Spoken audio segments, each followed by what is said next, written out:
Agosto 2016, sa bayan ng San Felipe, Zambales. Nabasag ang kapayapaan ng gabi matapos ang insidenteng nagpagimbal sa mga residente. Sa harap ng isang sari-sari store na matagal nang kilala sa lugar, nakahandusay ang katawan ni Linda Morales. Nakalugmok sa malamig na semento, walang malay at nag-aagaw buhay. Sinubukan pa itong dalhin sa ospital, ngunit hindi na ito umabot at hindi na nagawa pang maligtas. Kilala si Linda ng karamihan sa bayan dahil sa kanyang negosyo ng pagpapautang. Mahigit 2 dekada na siya sa negosyong ito. Mula sa maliit na halaga para sa mga biglang pangangailangan hanggang sa malaking pautang para sa puhunan. Mataas ang interes at mas mataas pa ang kanyang boses kapag naniningil. Minsan tila mas mabigat pa sa mismong utang ang kahihiyan na idinudulot niya sa mga nahuhuli sa bayaran. Sa palengke, sa labas ng simbahan, kahit sa mismong tapat ng bahay ng may atraso, walang lugar na hindi niya kayang gawing entablado ng panghihiya. Isa sa mga matagal nang nasa listahan ng kanyang mga sinisingil ay si Mario De Luna, isang 39 anyos na karpintero. Bago nagkasakit ang anak na si Joel at maospital, halos araw-araw siyang may trabaho. Ngunit nang magsimula ang sunod-sunod na pagpapagamot, halos maubos ang kanyang kita sa ospital at medikasyon ng kanyang anak. Noong una, 30,000 lamang ang inutang niya kay Linda. Sapat para mabayaran ang mga ginastos sa ospital. Pero sa loob lamang ng 2 taon, sa dami ng patong na interes at mula sa bawat araw na nahuhuli ito sa pagbabayad, ay lumobo ito ng mahigit pa sa 3 beses. Kinagabihan ng insidente, muling humarap si Mario sa matinding kahihiyan.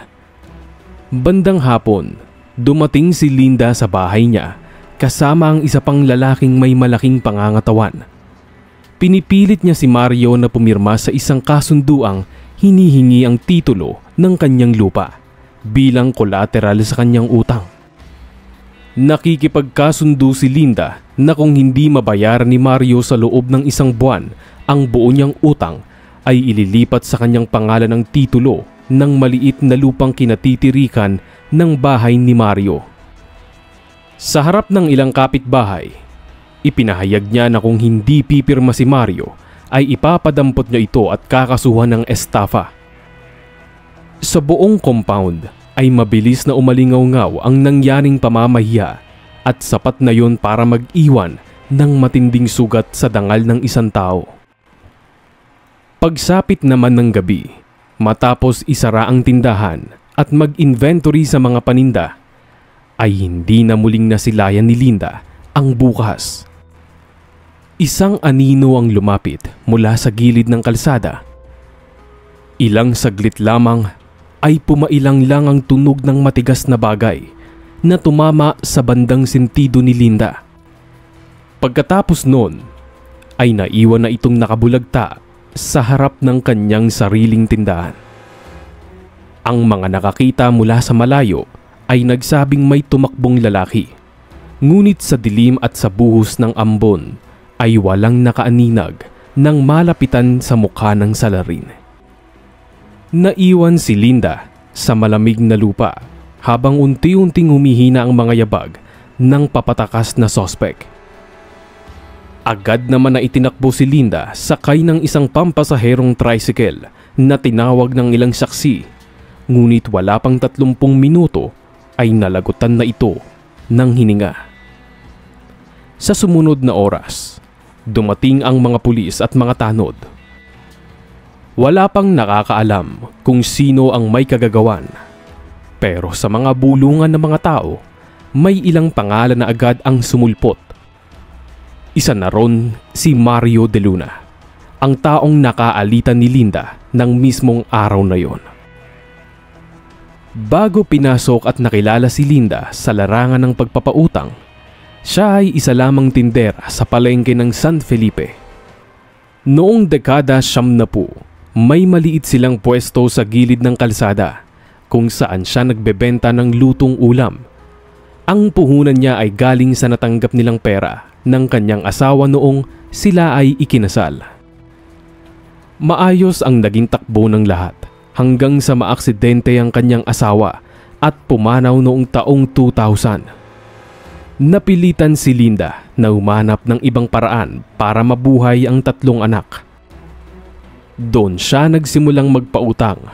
Sa unay mababa lang ang tubo para lang may dagdag kita habang umiikot ang pera. Ngunit nang masimulan niyang maramdaman ang lakas ng negosyo, lalo itong lumaki. Dumami ang kanyang kliyente at unti-unti ring tumaas ang interes hanggang sa makilala siya bilang matapang na maningil, walang pinapalampas na atraso at walang takot manita kahit pa sa harap ng maraming tao. Ang kita mula sa pagpapautang ay naging tulay para mapag-aral sa pribadong eskwelahan ang mga anak at makabili ng ilang ari-arian sa kanilang lugar. Samantala si Mario De Luna ay lumaki sa isang pamilya ng magsasaka. Maaga siyang natutong magtrabaho bilang karpintero para makatulong sa mga magulang niya. Hindi siya nakapagtapos ng elementarya kung kaya't wala siyang ibang trabahong mapapasukan. Ngunit naging matyaga at masipag ito sa pagiging karpintero. Taong 2014, nagbago ang lahat nang magkasakit ang anak niyang si Joel. Kaya naman, kailangan ng sunod-sunod na gamutan at operasyon nito. Ngunit walang sapat na ipon si Mario sapagkat siya lang ang naghahanap buhay. Lumapit siya kay Linda para umutang ng 30,000. Noon pa man kilala niya na ang reputasyon nito pero wala siyang ibang mapagkukunan. Sa kasunduan nilang dalawa, may interes ito na 20% kada buwan. Iniisip ni Mario na makakahanap siya ng paraan upang mabayaran ito agad para hindi na lumobo. Ngunit sa unang mga buwan, nakakabayad siya ng kaunti at halos napupunta lamang ang kanyang bayad sa tubo ng kanyang inutang. Paglipas ng 2 taon, umabot na sa mahigit 90,000 ang kabuuang pagkakautang ni Mario at ayon kay Linda, patuloy pa itong lalaki hanggat hindi nababayaran. Para kay Mario, imposibleng matapos ang utang kahit buong kita niya ay ilaan. Ngunit para kay Linda, simpleng kasunduan lang yun. Umutang ka, magbayad ka. Ang magkaibang pananaw na yun, isa'y nakasalalay ang kabuhayan sa tubo at isa'y nalulunod sa interes, ang naging binhi ng alitang hahantong sa isang trahedya. Enero 2016, malamig ang simoy ng hangin, ngunit mainit ang tensyon sa pagitan ni Mario at ni Linda. Sa ikatlong pagkakataon, sa loob ng 1 buwan, dumating si Linda sa bahay ni Mario. Hindi mag-isa, kundi kasama ang 2 barangay tanod. Hawak niya ang talaan ng utang at ang kalkuladong interes na halos kapareho na ng halaga ng maliit na lote ni Mario. Sa harap ng mga kapitbahay, halos ipagsigawan ni Linda ang kabuuang balanse ni Mario. Sinabayan ng matalim na tingin at mapanghamak na biro tungkol sa pangungutang ngunit wala naman palang pambayad. Hindi yun ang unang beses na napahiya si Mario. Sa palengke, minsan ay sinisigawan siya ni Linda habang may dalang sako ng bigas at ilang gulay. Sinabihan nitong palamunin ng asawa ni Mario habang ang ilang mga tao ay napapahinto para makinig. Kahit walang direktang pagtutol, ramdam ni Mario ang bigat ng bawat salita. Parang latigong paulit-ulit na humahampas sa kanyang dangal. Sa mga sumunod na buwan, naging mas agresibo ang paniningil. Madalas na dumaraan si Linda sa bahay ni Mario tuwing gabi. Humihinto sa harap ng tarangkahan at ipinapaalala sa lahat ng makarinig na wala pa ring bayad ang utang. Ang asawa naman ni Mario na si Teresa ay nagsimulang umiwas sa kapitbahay at bihira nang lumabas. kahit ang mga bata ay napapansin ang pagbabagong yun. Tahimik na hapunan, malungkot na gabi at paggising sa umaga, parehong problema pa rin ang sumasalubong sa pagmulat ng kanyang mga mata. Huling insulto ang dumating nang ipinasumon ni Linda sa barangay hall si Mario at sinabi na kung hindi makabayad sa katapusan ng buwan, kukunin niya ang titulo ng lupang minana pa ni Mario sa mga magulang. Sa puntong yon, hindi na lang simpleng utang ang iniisip ni Mario, kundi ang pagkawala ng tanging pamana na maiiwan niya sa anak. Ang sama ng loob na pinipilit niyang kimkimin ay unti-unting naging matinding galit. Hindi niya pabatid pero sa ilalim ng lahat ng yon, nagsisimula ng mabuo ang ideya ng pagtakas sa utang sa paraang magpapahamak maging sa kanyang sarili. Agosto 2016 ng hapon. Muling huminto sa tapat ng bahay ni Mario ang tricycle na sinasakyan ni Linda. Bitbit niya ang envelope ng kanilang kasulatan sa barangay at dokumento mula sa abogado na kung saan pinahihintulutan ni Mario na ilipat ang titulo sa pangalan ni Linda. Kasama rin niya ang 2 bruskong lalaki na madalas sumama sa kanya sa paniningil. Sa bakuran, nakatayo si Mario, halos walang imik, habang si Teresa ay nakasilip sa pinto. Hindi nagtagal, tumambad sa mga kapitbahay ang pagtatalo. Mas lumakas ngayon ang boses ni Linda at mas mabigat ang bawat salitang lumalabas mula sa kanyang bibig. Hindi lang pera ang hinihingi, kundi ang pirma sa dokumento. Tumanggi si Mario, nagpaliwanag, ngunit tila wala nang puwang ang mga salitang yon kay Linda. Sa halip naging mas mapanlait ang tono ni Linda, idinadamay ang pamilya sa bawat patutsada. Nag-alisa ng mga kapitbahay isa-isa, ngunit naiwan sa hangin ang bigat ng eksenang yun. Bandang 8:00 ng gabi, nagsimula ng magsara si Linda ng kanyang tindahan. Tahimik ang kalsada. Tanging ilaw mula sa poste ang nagbibigay ng aninag. Sa malayo, isang anino ang gumagalaw. Dahan-dahang lumalapit. Hindi nagtagal. Sumabay sa pag-ikot ng susi sa padlock ang isang kaluskos mula sa likod. Bago pa makalingon si Linda ay may humawak sa kanya ng mahigpit. Isang matinding hampas ang bumagsak sa kanyang sentido. At sa isang iglap lang ay bumagsak ito sa sementadong sahig. Mabilis na tumakbo ang salarin palayo at naglaho sa dilim. Dali-dali namang lumapit ang ilang residente na napansin sa malayo ang nangyaring trahedya. Itinakbo si Linda sa ospital sakay ng tricycle. Ngunit ilang minuto pa lamang ang lumilipas ay wala ng pulso ang ginang. Ang katahimikan ng gabi ay napalitan ng halong takot at bulungan. At sa kabila ng lahat, walang makapagsabi kung sino talaga ang sumugod. Ngunit marami ang may hinala. Kinaumagahan, nagsimulang gumulong ang investigasyon ng mga pulis. Kinordon ang paligid ng tindahan ni Linda at isa-isang tinanong ang mga kapitbahay. Maraming nagbigay ng magkakatulad na pahayag bago ang insidente. Nakita nilang nagkaroon ng mainit na pagtatalo sina Linda at Mario. 2 araw ang lumipas bago natuntun si Mario dahil hindi ito nagpakita sa kanyang bahay. Dinampot ito habang nagpapahinga sa isang bakanteng kubo malapit sa isang farm. Tahimik itong sumama sa mga otoridad at tila ba alam na nito ang dahilan kung bakit siya inaresto. Sa interogasyon sa presinto, hindi na tumanggi pa si Mario sa paratang. Inamin niya ang pagiging salarin at ang kanyang motibo. Sinabing naisip niya itong gawin upang matakasan ang kanyang utang kay Linda. Binalak niyang tumakas ngunit sa huli ay kinain siya ng konsensya, kung kaya't kusa niyang inamin ang lahat sa pulisya. Agad namang sinampahan ng kasong homicide ang suspect.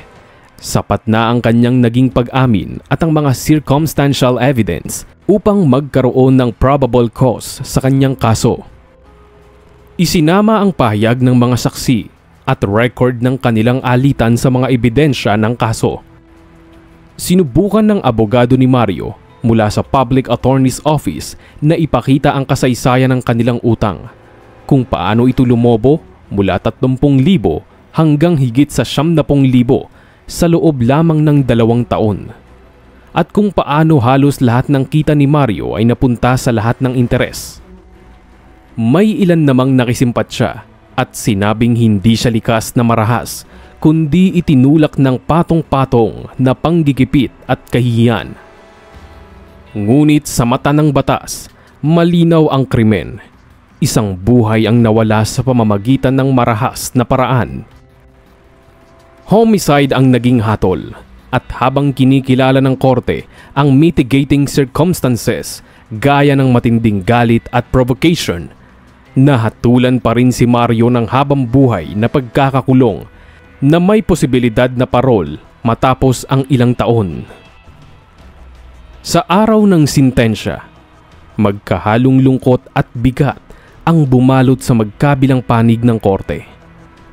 Sa isang banda, nakuha ng pamilya ni Linda ang hustisya ayon sa batas. Sa kabila nito, may mga mata na tahimik na nagtatanong kung yun nga ba ang kabuuan ng hustisya. Matapos ang hatol, bumalik sa normal ang lahat, ngunit naiwan ang bakas ng nangyari. Tuluyang naulila ang mga anak ni Linda. Ramdam ang malaking kawalan dahil tanging si Linda lamang ang may hanap buhay sa kanilang pamilya. Ang panganay niyang anak ang naniningil sa mga naiwan niyang pautang, ngunit hindi katulad ng dati ay tanging puhunan na lamang ang siningil nito. Ipinagpatuloy nila ang tindahan ng nasirang ina habang sinusuportahan ang kanilang pag-aaral. Sa kulungan, madalas nakaupo si Mario sa isang sulok. Tahimik na pinagbabayaran ang isang bagong pagkakautang, ngunit ngayon ay hindi na pera ang isinisingil nito, kundi ang kanyang kalayaan. Hindi na niya mababawi ang buhay na nawala. Ngunit paulit-ulit niyang iniisip na maiiwasan sana ang lahat kung nagkaroon lamang ng pagkakaunawaan at mas mahabang pasensya ang isa't isa. Ang insidenteng ito ay nagsilbing babala sa mga residente. Marami ang nagsimulang umiwas sa iligal na pagpapautang na may sobra-sobrang interes.